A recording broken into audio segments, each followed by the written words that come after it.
And good afternoon and good evening here. Welcome to The Works. This is episode 3. And real quick, uh, this episode is supposed to be about my future plans, political plans for the next, I guess, 4 to 8 years or what have you. So we're going to begin with that. So right now we are in the midst of a midterm election, and we got the primaries, which is on May the 24th. That's about 15 days from now. And we have the general election, which I believe is on November the 6th, I believe. And for most of the primaries, if you are elected in the primaries and don't have an opponent in November, you're automatically elected to that position. And so there are certain positions which they do not have a primary challenger. And so they will automatically go to the November election. And then there are some in which if you win the primary, you don't have to worry about the fall election. And so the office, there are constitutional offices like governor, lieutenant governor. You got your judges, you got your school board candidates on the county level, the state level. You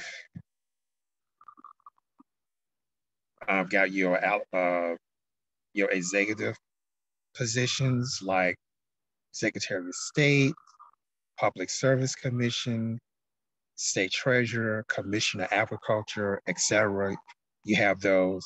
So all of those would be on the ballot supposedly in November, but most of those seats are held by Republicans and there are no Democratic challengers. So they would automatically be reelected to those positions. And then you have what is called your party position, whether you're Democratic or Republican.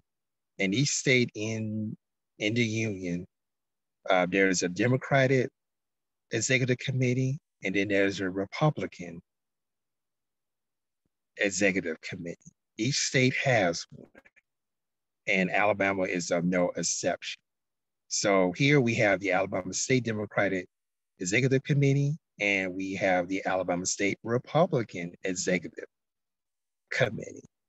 And these two entities, or these two bodies, are the legislative body for the state Democratic and state Republican Party. They carry some of the same powers and duties as any legislative body, whether it's on the state level, the federal level, the county level, or the city level. They share some of the same duties and functions. But mindful you, these are not constitutional offices. These are party offices. And so they cater to the interest in the business of a particular party in that state. So they handle budgets. They handle budgets. Supposedly they're supposed to help candidates get elected. They do a lot of work behind voter engagement, voter education, and voter registration, and making sure that people get the information that they need in order to for people to make an intelligent decision at the ballot box, regardless of what election it is. So, and we don't get a lot of that at all from neither party, whether it's Democrat or Republican in the state of Alabama. They don't do a whole lot of that. In fact, they really do not provide a lot of support to their candidates as well. Whether you're on the Republican side or you're on the Democratic side, they don't usually give a lot of support to their candidates. So they're pretty much running on their own with support from individual businesses, citizens within their district, or citizens that don't live in their district who has been following them, that's been supporting them, corporations. Some get their money from PACs, or if it's corporate PAC or political PAC. That's how they're getting their money. But as far as the state Democratic Party and the state Republican Party, they are not getting any support. The candidates are not getting any support. But you do hear a lot about Republican candidates that are running in the state of Alabama. And that's because they have a lot of money, behind them. They have a lot of name recognition because every time you turn on the TV or turn on the radio or look at any periodical that you can get your hands on that talk about local things, that's who you see. That's who you hear. But as for on the Democratic side, you don't get a lot of that. You don't. Democratic candidates don't get a lot of TV time or radio time or any type of media time. And that's why you don't hear a lot from Democratic candidates. So this is what I've done. Since May the 2nd, last Monday, what I have done on the Australia broadcast section Facebook page, what I have done is that I have created a series of blogs to highlight our Democratic candidates. And I have been posting them on every Facebook page and Facebook group that has to do with Democrats in the state of Alabama, whether it's city related, county related, or state related. Those blogs have been posted on social media. And so with that, Democrats in this way can get a lot of exposure, and that people from all over the state would know who these candidates are. And so right now, we wrapped up last week with 5 blogs that was done Monday through Friday. And we're starting up again this week, which would be from May the 9th to the 14th. So today, we are doing the judicial candidates today. And so that post, or that blog rather, has been posted on the Australia Broadcast Section Facebook page. And later on this evening, we'll be posting to other websites that have to do with the Alabama State Democratic Party. So be on the lookout for that. And so that's one of the things that a delegate, I believe, that's elected to the Alabama State Democratic Executive Committee, I believe that's one of the things that they should do. They should put their Democratic candidates out in the forefront. And you don't get a lot of that from this body, nor the Alabama Democratic Party themselves. But that's what I've been doing. This is an example of what an SDEC member does. They make sure that the Democratic candidates, they are out in front, and they promote them however they can. And even within their own districts, they promote Democratic candidates that live within their own district. And sometimes they will help out with a statewide campaign to promote Democratic candidates. And we have not seen that at all, little to none of that at all within the Alabama State Democratic Executive Committee. And so right now, I'm giving you an example of one of the functions that a delegate from the SDC does. Another thing that they do is that they, again, are the legislative body of the Alabama State Democratic Party. And this is the body that shares some of the same legislative powers as any legislative body duly know under the Constitution, whether it's local or state or national. So they handle budgets, they approve resolutions, they create policies relating to the state party. They are heavily involved in election of Democrats. They are also involved in making sure that people have the most accurate information on candidates so that they can make an intelligent choice at the polls. They also are involved in voter engagement and in voter education. It's very important that people do their research on the candidates so they can make a more profound decision of who they want to vote for to represent them in a particular office. That is what an SDEC member does. And so what I'm doing on the Arts-Related Facebook page for OBS, Arts-Related Broadcast Section, I'm giving an example of what an SDEC member does. And so with that in mind, I am running to be a delegate on the Alabama State Democratic Executive Committee in District 55. And so the way that works is that SDC members are elected every 4 years during the midterm election in the state of Alabama. And in the state of Alabama, you have, in terms of the SDC, you have 2 representatives per district. There are 105 districts and House districts in Alabama. And you got 1 representative that's male and 1 representative that's female.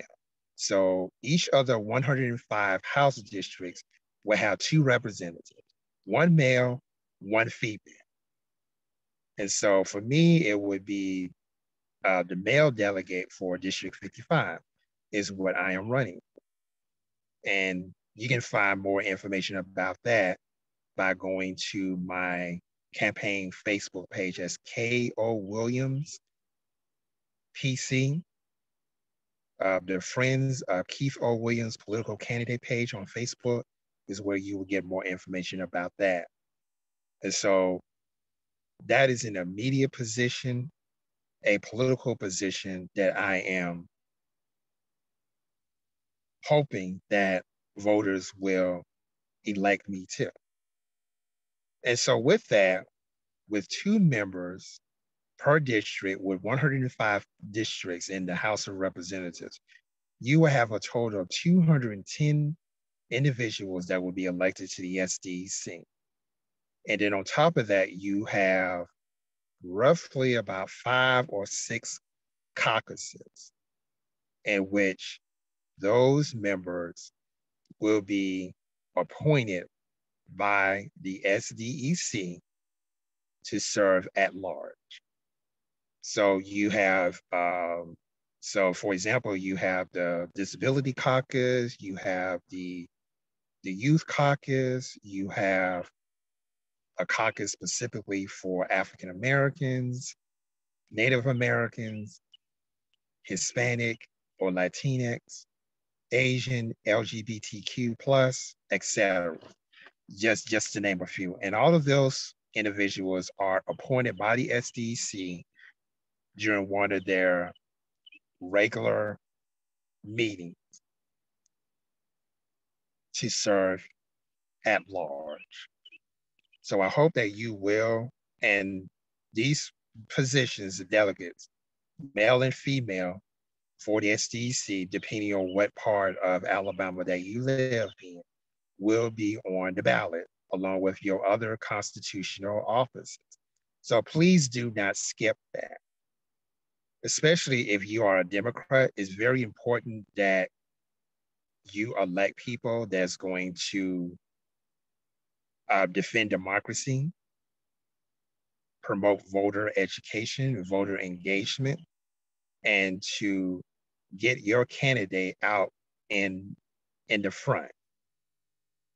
It's very important that you have that. And so we're going to have a segment pretty soon, and we're going to be talking about to some individuals and we're going to break down exactly what is the SDEC, the Alabama State Democratic Executive Committee. We're going to be breaking that down. So we definitely don't want you to miss that. So stay tuned for that. And so I hope that you will elect me, Keith Williams, to represent District 55 on the Alabama State Democratic Executive Committee. So that is the first position I'm running. So once that is over, in Birmingham, Alabama, we have, or I should say, Birmingham, Alabama is divided into 99 neighborhoods. And all 99 neighborhoods have what we call neighborhood officers. And each neighborhood has a neighborhood association. And so I am here I live in one of the 99 neighborhoods here in Birmingham. I live in the North Titusville neighborhood. I currently serve as the vice president for the North Titusville Neighborhood Association. This is my second term. Now, each of these offices I just mentioned, president, vice president, and secretary for each neighborhood association serves a 2-year term and are elected every 2 years. And so this year happens to fall at a midterm election. 2 years from now in 2024, that would be a presidential election. So you're always going to have a neighborhood election during the midterms. You're always going to have a neighborhood election during a presidential election. And so this year, that election would take place on October the 18th. And like I said earlier, I serve as vice president for the North Titusville Neighborhood Association. This is my second term. And so I'm letting people know that I am planning on running for president for the North Titusville Neighborhood Association. I got numerous of people contacting me, not only in the neighborhood itself, but also from City Hall, from the city government, yes, in Birmingham, that says, Keith, after this midterm election is over with, you might was put together a campaign and run for president for North Titusville Neighborhood Association, because the incumbent that was elected is doing absolutely nothing but running behind my council of representatives behind and not doing anything substantial to build up this neighborhood, to bring in resources, we can talk about transparency, we can talk about accountability. It's zero here. It's zero here with the incumbent. He has broken, or I should say, he has violated so many provisions in the citizen participation plan that the city of Birmingham have allowed him to do and have not hold him accountable since he has been elected in March of 2021. And from my understanding, that people had it up to here. And so in that particular sense, I have been the face of North Titusville. So when people see me, they see North Titusville. As a matter of fact, you got some folks in this neighborhood that believe that I'm the president already. You know, they think that I'm the president of the North Titusville Neighborhood Association. And I said, no, I'm the vice president, but I carry myself as if I am the president of North Titusville. And so when things go on here that is of great importance, we got housing developments that's coming here. They just built 3 new homes here, and there are some homes that are being rehabbed. That's over by Booker T. Washington K-8 school that's being rebuilt. We're partnering with some great organizations. You got the Titusville Development Corporation, Navigate Affordable Housing Partners. We got Build Up. We got Titusville Library. We got so many partners that are coming here. They are investing their time, their money, and their resources to build up this neighborhood. And yours truly have been a part of those plans and implementing those plans for the last 4 years.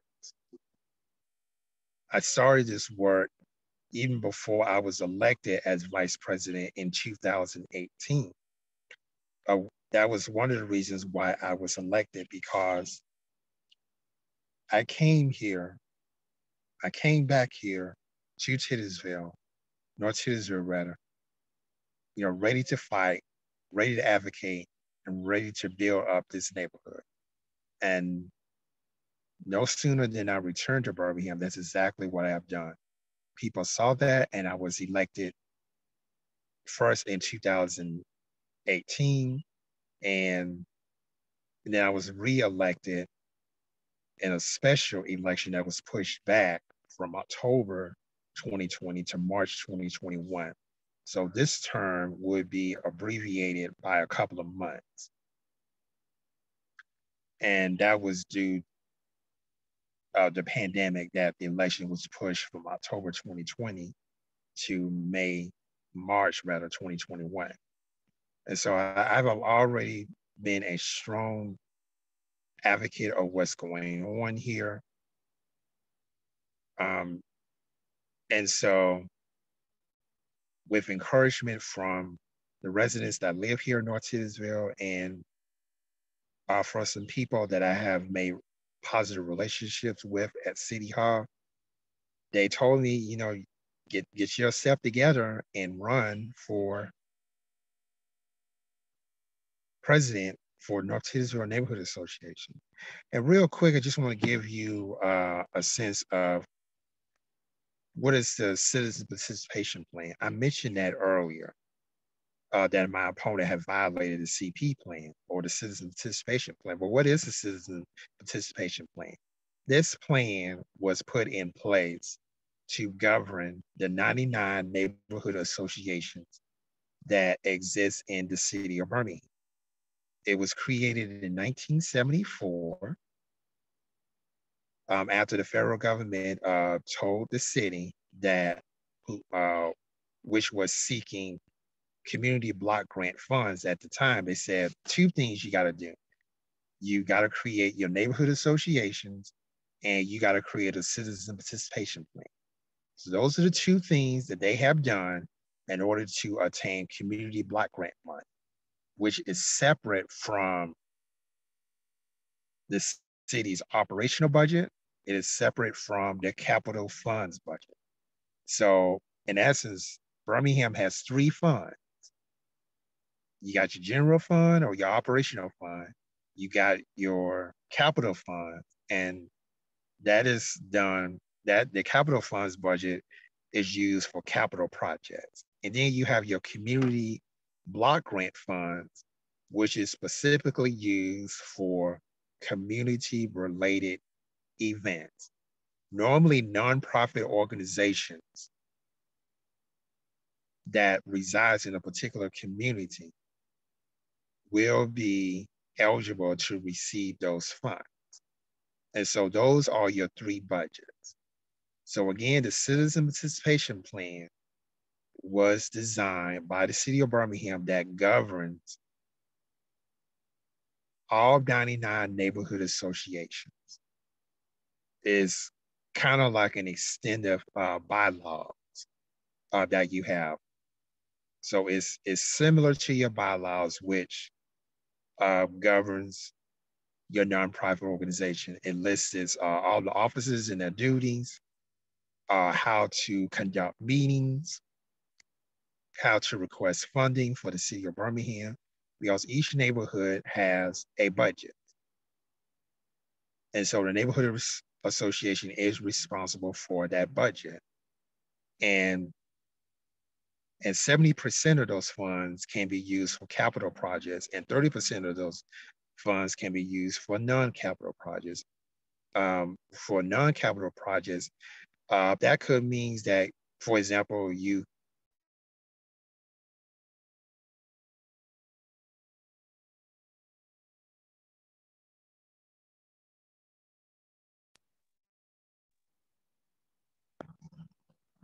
so for that,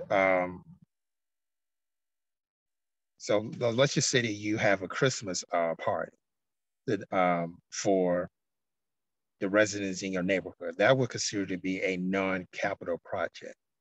And for a capital project, that could be, let's say that you want to contribute to put sidewalks in your neighborhood. So that could consider to be a capital project. And so that is how the citizen participation plan works. It is how a neighborhood association should be run. And your 3 neighborhood officers, president, vice president, and secretary, are bound by that plan, in which the president is responsible for making sure that all documents are turned in as a recording that a meeting take place. And those meetings take place once a month, and that is determined by the neighborhood association. So every neighborhood association does not have their meeting on the same day and at the same time. And so that day and time would be dictated by the residents who live in that particular neighborhood. And that the president is responsible for making sure that that documentation is being presented to the city to show that, hey, we've been having meetings. And it gives a recording of how many people had attend those meetings. And they're to be turned in once a month. And that's how that been happening since the incumbent president has been in office. And I have called on numerous occasions to see if they can hold this individual accountable. And so far, the city has not been holding this individual accountable. And so I am seeking to replace him. I'm already doing the work as it is for the most part, except those duties that were deemed by the president. And so on October the 18th, I am asking you, if you live in North Titusville, this is for those folks who live in the city of Birmingham, who live in the North Titusville neighborhood, you are able to vote for me. And that election is on October the 18th. More information about that and the campaign for this neighborhood office will be posted on the Friends of Keith O. Williams Political Candidate Facebook page. And that campaign will start in June. So I'm waiting for the midterm elections to the primaries, rather, which is on May 24th, to take place. And once that's done, starting in June, we will kick this thing into high gear. And so that is the second position that I'm running. The third position that I plan on running for won't be until 2025. And that is for Birmingham City Council. I'm in District 6.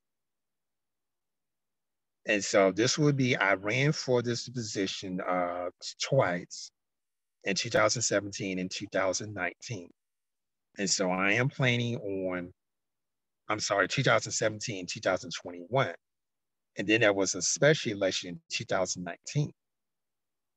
So ultimately, it's 3 times that I ran. But 2 of them are general, and 1 was a special election. I was seeking to be appointed in 2018 out of the 10 candidates that was that applied, I was in fourth place. So I didn't get to go into the final 3 in 2018. So yes, I do plan on running for a third time in 2025. And you'll be hearing more about that throughout the years here. A friend of mine told me that if you're running for that type of position or whatever position you're running for, that you should not wait until an election year to start campaigning, that you should start campaigning now. You know, I thought to myself, well, what does that look like? So right now, for that position, of course, you can't raise money for that. That according to state election laws. And in Alabama, you can run, you can start campaigning per se officially and collect funds or ask for donations a year before the election take place. So I think in 2025, that'll still be the fourth Tuesday. It's always the fourth Tuesday in August. So no, not the first Tuesday, it's the last Tuesday in August. Excuse me, it's the last Tuesday in August. So the last Tuesday in August of 2025 is when the Birmingham municipal elections is going to be. But you can start campaigning and collect donations or raise money on the last Tuesday in 2024. That's roughly about 2 years from now. So basically, we got 2 years to wait until we can officially start campaigning and raising funds. But for now, I'm going to continue to do what I always have done in the last 4 years, is to make myself visible, putting my name out there, making sure that my name stays on the minds of the people in District 6. I would also make sure that I would continue to advocate for the issues that still has not been addressed in District 6. Among them is, of course, education. We're dealing with problems in education that can be fixed. There's not enough economic development here. We have a few major employers here, but there is a serious lack of jobs here in District 6. District 6 is still in a food desert. That has not been addressed. Crime in District 6 has increased slightly, especially in this year. You probably saw me on the news talking about it a whole lot in the last couple of months, especially like in March and April of this year. You heard a lot from me in relationship to crime on TV and online as well. Flooding, of course, is another issue. And I talked about that as well on the media, on TV and online as well. And so I will continue to advocate for those issues as well. And one of the things I'm really proud of is that I'm a member of a group that's called God South for a Green New Deal. And this body consists of, I think, roughly about 9 states. And we have come together and we have decided to address environmental justice and climate change, issues relating to the environment and issues relating to climate change. What we plan on doing in each of our individual states, and right here in Birmingham, we're going to have a localized version of the Green New Deal. And what that's going to do is that they're going to address some of our the environmental concerns that plague, for example, the city of Birmingham. Like, for example, pollution is a major problem here.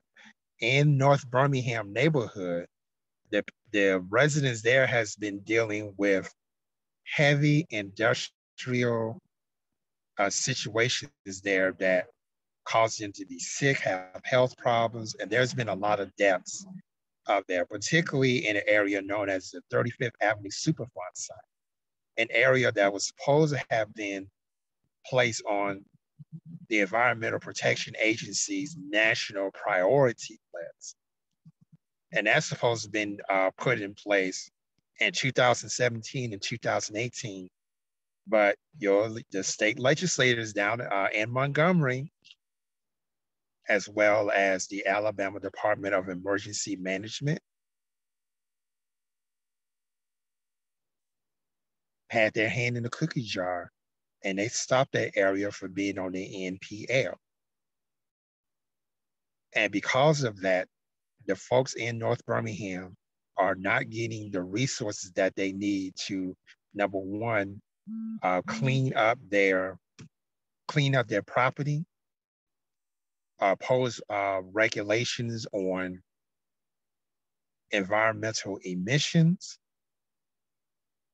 or if they wanted to relocate somewhere else. So they don't have any funds to do that. And so they are continuing to suffer in silence. And you have quite a bit of environmental groups. Some of them, I do know personally. One of them is GAS here in Birmingham, and they are working effortlessly and tirelessly to address that issue. Among other things, you got flooding that you're dealing with. You got the dependence on fossil fuels, clean air, clean water. Those are human rights that all of us should share. We have a right to breathe clean air. We have a right to drink clean water. And so these are some of the things that the Green New Deal is going to bring. So Gov South for a Green New Deal does have a Facebook page, so look on that for more information, and keep an eye on your favorite social media page, your group, for more information about that. I know on my personal page and my campaign page, I'll be talking about that as well. So please keep your eye out on that. And so what I would continue to do is just continue to put my name out there. I'm not going to wait until the 2025 municipal election to do it. I've already started, and I will continue to put my name out there, continue to allow people to see this face and match this face with my name. So when I run again, my name would be in the forefront of people's mind.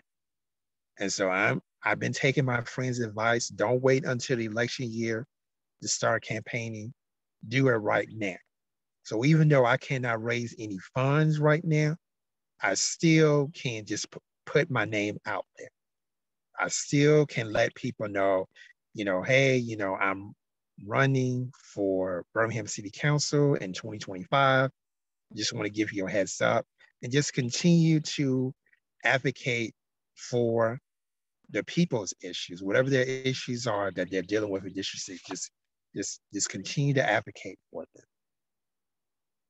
And so those are the three immediate positions that I'm running for. And that's per se would cover the next 3 to 5 years, per se. Those particular offices. You got Delegate to the Alabama State Democratic Executive Committee, State House District 55, North Titusville Neighborhood Association President, and Birmingham City Council. So those are my immediate and near future political plans. Distance-wise, I do desire to run for either county commission for Jefferson County, particularly District 2, or a state Senate seat or a state House of Representatives seat. Those are my future plans. That would be in the distant future, but there will be another conversation about that, later on. So stay tuned for that. And that's pretty much it for this short video. I hope that you got some information regarding to that. If you want to know more information about any campaign that I have, or any type of issues that I'm advocating for, go on my campaign Facebook page. It's K.O. Williams PC, PC like the personal computer. There you will learn more about whatever particular office that I'm running for, whatever campaign I got going on, and you will also tune into some of the issues that I'm advocating for. So again, that's www.facebook.com/K.O. Williams, P as in Paul, C as in cat. And that is my campaign page. Also serves as a political figure page. So either one of those right now, for the purpose of this conversation, is ambiguous. It means the same thing. So that's pretty much it. I hope that you enjoyed this segment. We got so much coming on here. We are continuing to interview candidates. We will have Antoine Womack to come on. He's running for Alabama House District 55. We got Danny Carr, Jefferson County District Attorney. He will be on here. LaTanya Millhouse, who is running for House of Representatives, District 52. We will have her on here. We will also have a Republican candidate for governor. He will also be on here. And we will have other political candidates that will be coming on days that we're not having a broadcast of the works.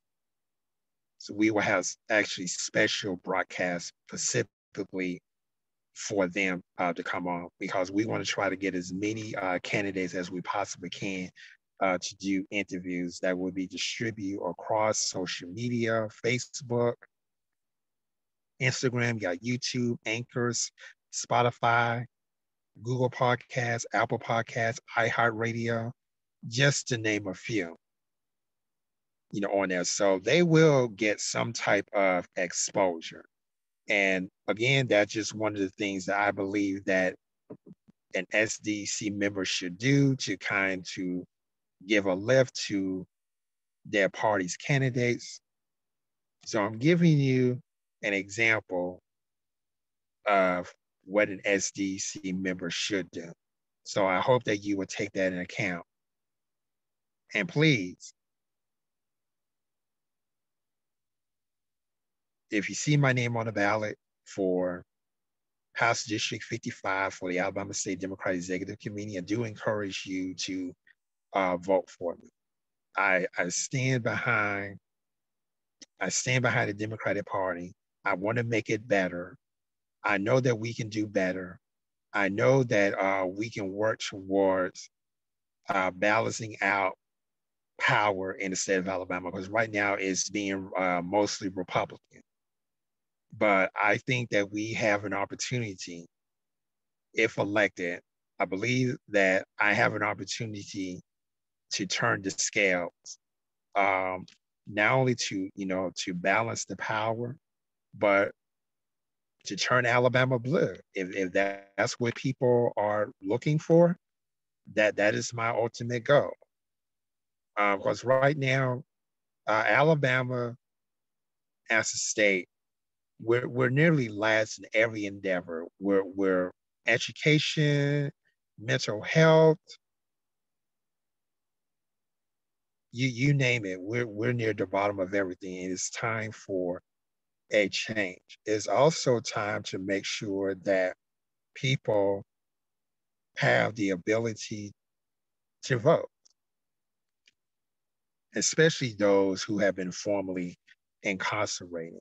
We need to help them make sure that they have their voting rights restored, and that we also need to make it more accessible for people to vote.